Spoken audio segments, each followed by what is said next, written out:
നമസ്കാരം, അപ്പോളോ ടെക്കിലേക്ക് സ്വാഗതം.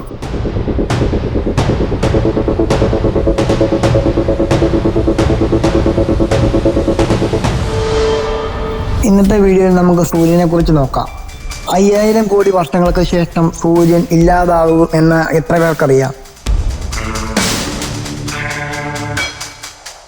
അതെ, 5000 കോടി വർഷങ്ങൾക്ക് ശേഷം സൂര്യൻ ഇല്ലാതാവുക തന്നെ ചെയ്യും.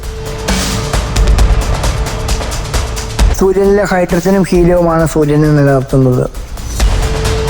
സൂര്യനിലെ വാതകങ്ങൾ ഇല്ലാതാവുന്നതോടുകൂടി സൂര്യൻ അവസാനിക്കുകയും ചെയ്യും.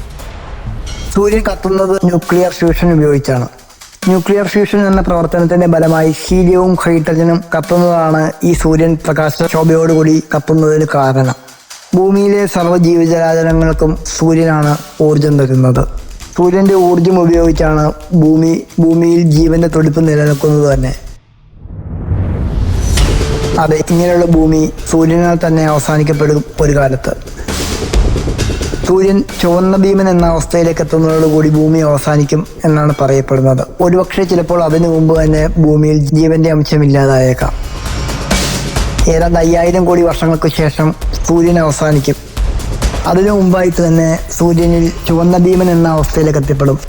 ഹൈഡ്രജനും ഹീലിയവും മറ്റു വാതകം സൂര്യന്റെ അകക്കാമ്പിൽ നിന്നും പുറത്തേക്ക് വമിക്കുകയും സൂര്യൻ പുകപടലങ്ങളാൽ ചുറ്റപ്പെടുകയും സൂര്യന്റെ വലിപ്പം 10 മടങ്ങ് വർദ്ധിക്കുകയും ചെയ്യും. അത് ഭൂമിയുടെ നാശത്തിന് കാരണമാകും. സൂര്യൻ ഭൂമിയെ മെഴുകുകയും ചെയ്യുന്നതാണ്. അവസാന ഘട്ടം എന്ന നിലയിൽ സൂര്യൻ ഒരു വെള്ളക്കുള്ളനായി മാറും. അതോടുകൂടി സൂര്യന്റെ അവസാനവും സംഭവിക്കുന്നതാണ്.